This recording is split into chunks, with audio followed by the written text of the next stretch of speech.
Got some big news here. Some big stuff coming out yesterday with the BLOC Quebecois. The BLOC is fed up apparently, and I found this quite interesting because they've been trying to push a vote of non-confidence in Trudeau for a bit now. They had numerous opportunities to do so with Poilievre, but only until now, when Trudeau has not met their requirements, as they claim, they are now willing to push a vote of non-confidence in Trudeau. Let's see what the BLOC leader has to say here. I've got two clips in English ready to go. Can you just outline in English for us where the BLOC Quebecois' position is? I'm sorry, we'll have to start Just again. in English, can you outline what the BLOC Quebecois' position is after the deadline has not been met by the Liberals? I'm sorry. Can you outline what your party's position is now that the deadline has not been met by the Liberals? Our party position is exactly what we said 5 weeks ago.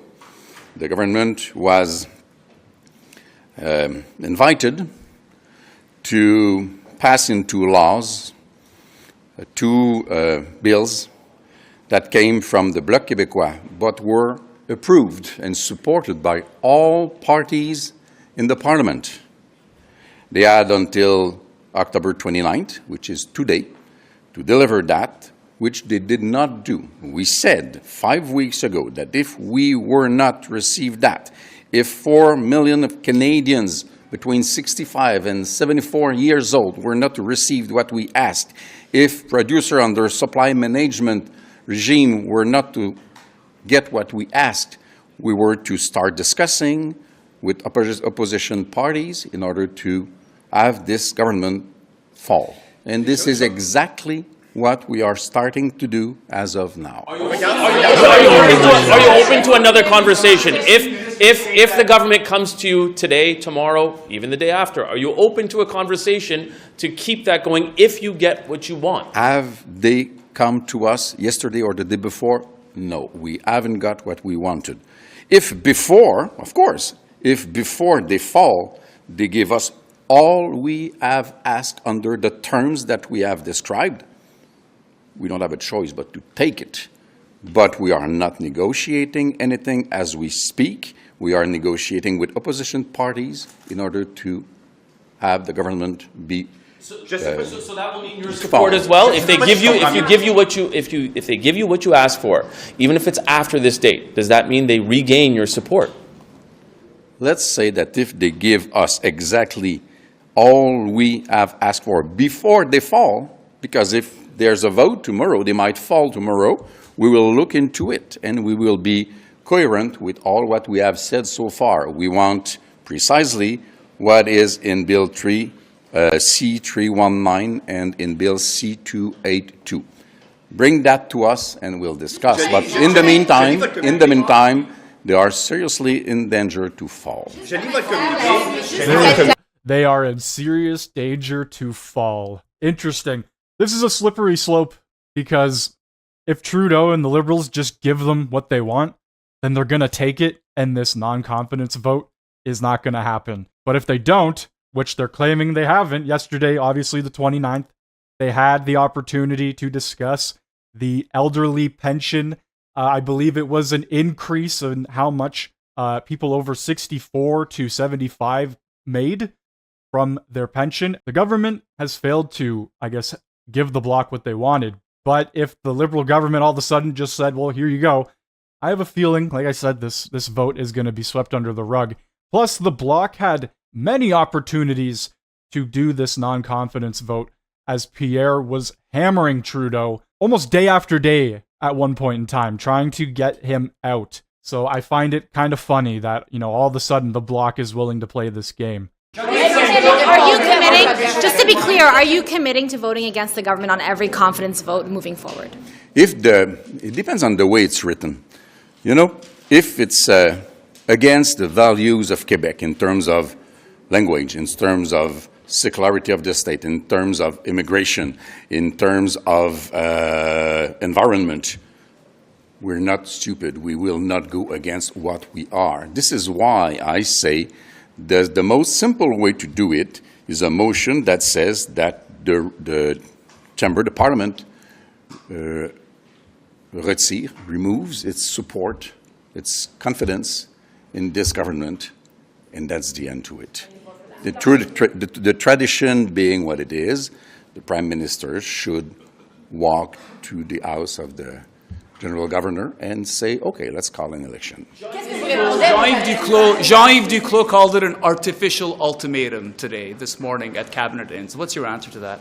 He said a few days ago something absolutely fascinating. He said, you have to be in the government in order to do something. He's not going to do something anytime soon. So opposition have a role. We have something to do. We have probably changed a majority of bills which have been adopted in this Parliament, making those bills better for Quebecers. This is the way a Parliament works. So saying that being government is godlike, being in opposition is nothing, like both Mr. Duclos and Mr. Poiliev seem to say those days, is a lack of respect for the choice that people do. And if being in opposition is useless, I will say that the Conservatives have been useless for 9 years, and that the Liberals might become useless soon. Okay, so that was just a big nothing answer in my opinion. I have no idea what he was trying to get out there. But yeah, it appears that depending on how it's written, this could pass or not. Jagmeet Singh says he won't push a vote of no confidence against Trudeau.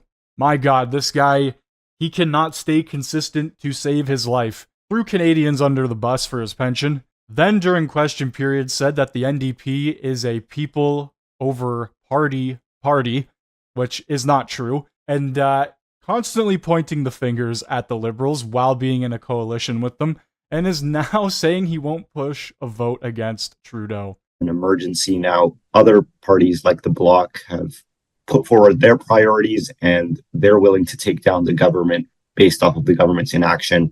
Why is this motion not a no confidence motion? Why don't you force the government to do this because it's an emergency, as you say, or be forced to go to an election? Well, if you look at the past couple of years, we've been able to force the government to do things they didn't want to do. And we've been successful in doing so.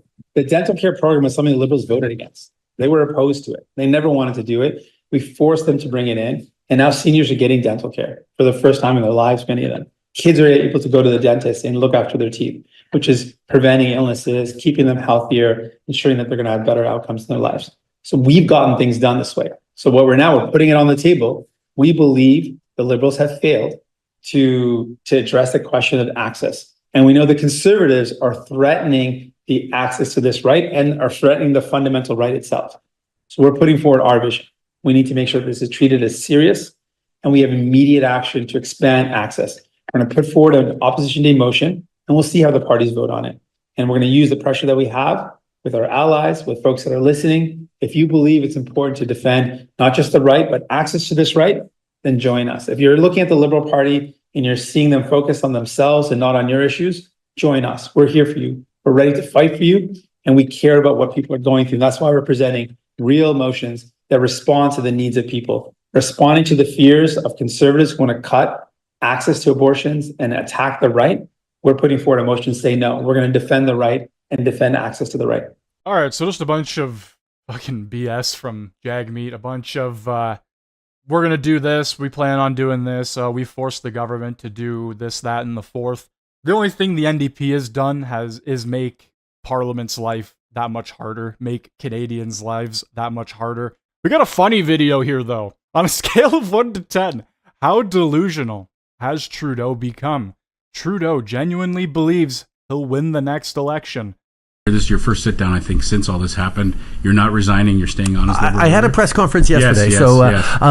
I am determined to lead this party into the next election because we need to put all our tools together, and I am actually really excited about this fight. I think the opportunity to allow Canadians to make the best possible choice for the future is what we all get into politics for, to make a difference, to pitch an argument, and to connect with Canadians in a way that gives them optimism and a realistic plan for the future.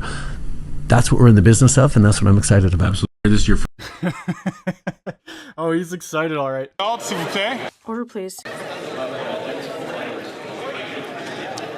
Before we continue to the next member, I'd like to remind members, if they could, if they have cellular telephones, we heard it ringing during the Cellular telephones. oral questions. Questions orales. Question period. Of the official opposition. Thank you very much.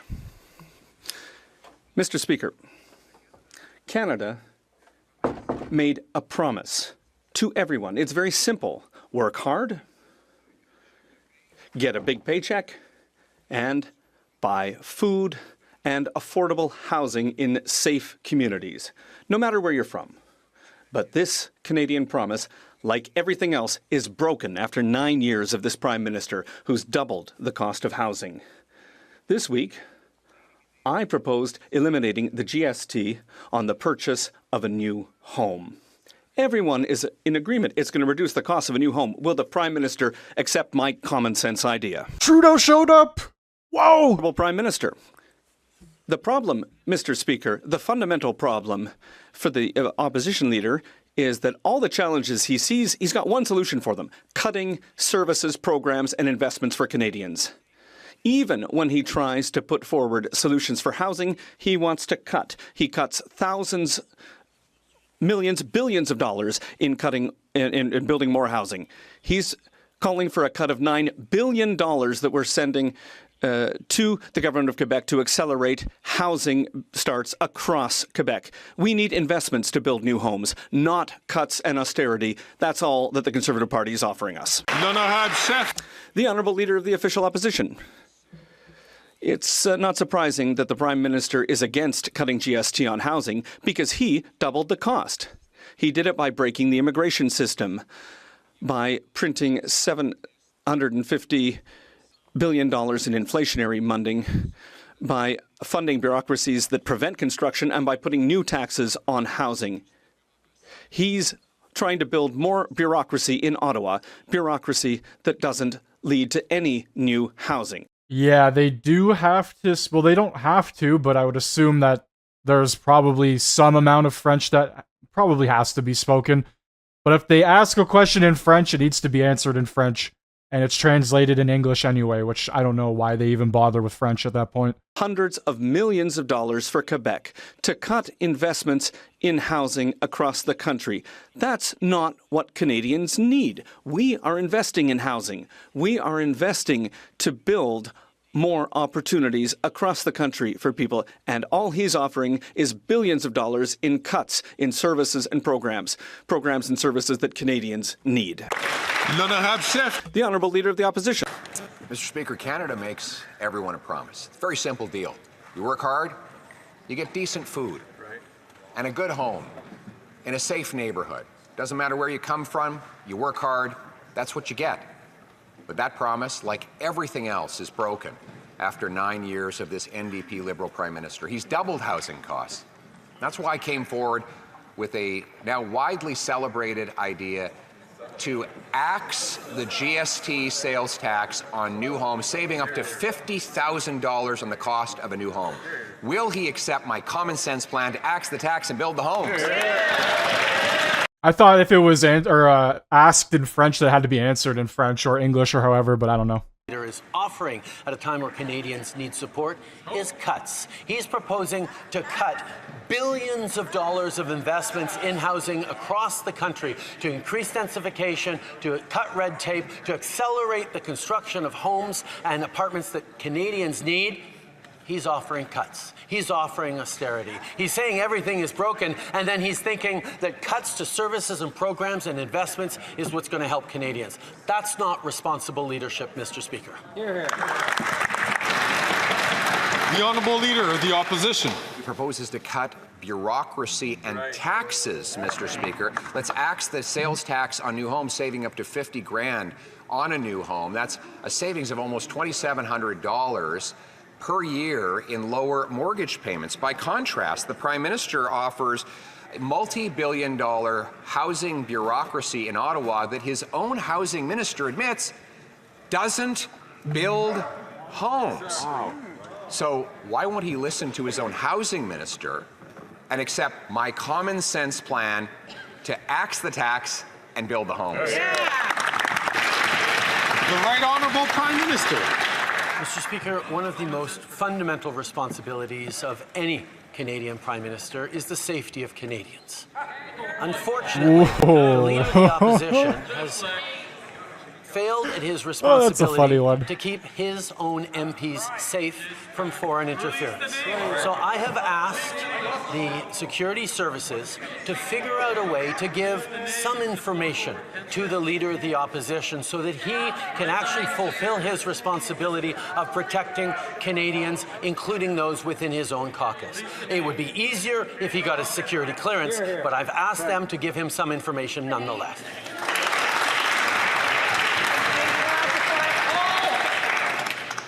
Can I ask the Honourable Member from Selkirk into Eastmain, please, not to take the microphone. The Honourable Leader of the Opposition. Mr. Speaker, I know that the Prime Minister has told his caucus he's not sleeping. He's pulling his hair out with stress because of his caucus revolting against him. Now he's spreading tin pot conspiracy theories rather than answering the question. 80% of Canadians now believe that home ownership is only for the very rich after he doubled the cost of housing in 9 years. I came forward with a common sense plan to axe the GST on new homes, saving up to 50 grand on a new home. Why won't he accept my plan to axe the tax and build the home? The Right Honourable Prime Minister. He just put forward a plan to cut billions of dollars of investment in housing across the country. But, Mr. Speaker, in regards to issues of national security, it is extraordinarily difficult to see a leader of the Conservative Party refuse to get the necessary security briefings that would allow him to protect his own MPs and indeed protect our Canadian democracy. So I have asked the security services to figure out a way to share some information, perhaps even some names, with the leader of the Conservative Party so that he can take action and protect his members.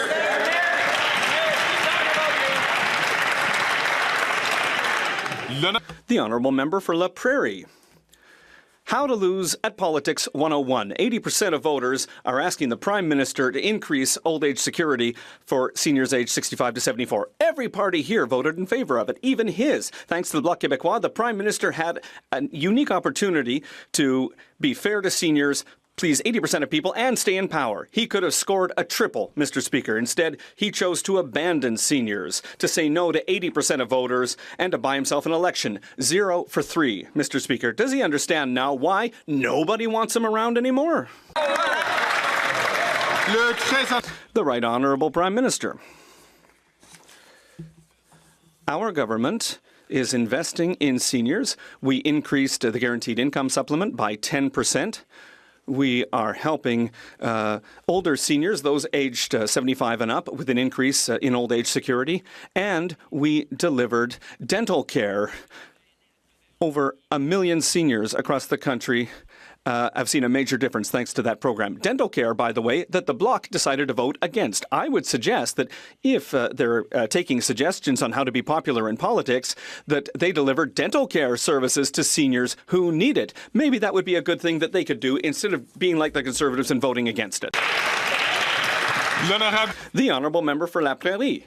The Prime Minister could have helped 1 million Quebec seniors with the help of the Bloc. Instead, he abandoned them to go back to his ex who kicked him out, the NDP.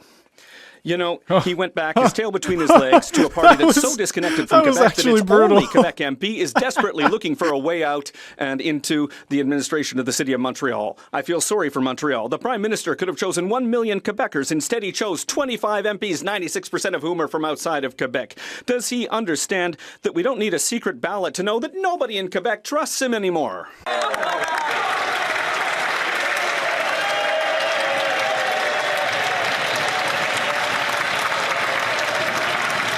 Just absolutely cooked them. Oh, colleagues. The Right Honourable Prime Minister.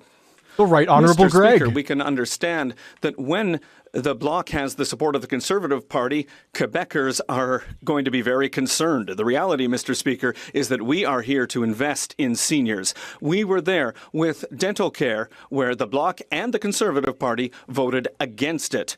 We were there to increase the guaranteed income supplement by 10% for the most vulnerable seniors. That's one of the very first things that we did as a government, and the Bloc and the Conservatives voted against it. We were there to increase old age security for seniors 75 and up because they have more costs, and the Bloc voted against that as well. The honourable member from Burnaby South. Let's talk about women. In Alberta, Daniel Smith, the Premier, is privatizing healthcare and giving it to Covenant. Covenant refuses to give abortions.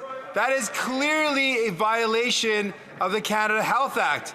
Does the Prime Minister agree? Yes or no? Hear, hear. The Right Honourable Prime Minister.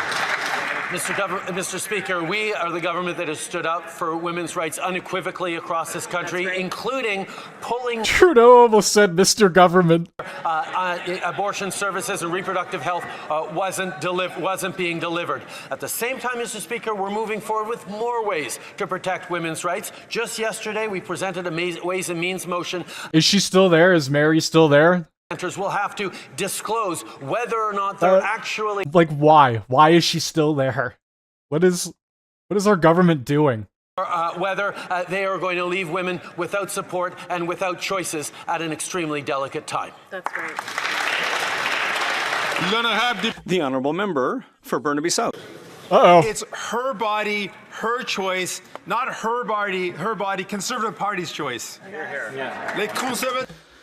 The Conservatives have revealed a new plan for a cut. This time they want to cut in the Affordable Housing Accelerator Fund. And now the Bloc wants to support them. The Bloc had some power, but they weren't able to do anything to resolve the housing crisis in Quebec. People need affordable housing, not infighting. Will the Liberals finally wake up? The Right Honourable Prime Minister. Mr. Speaker, I'd like to follow up on the first part of the question from my honourable colleague on the fact that the Conservative Party continues to attack women's rights.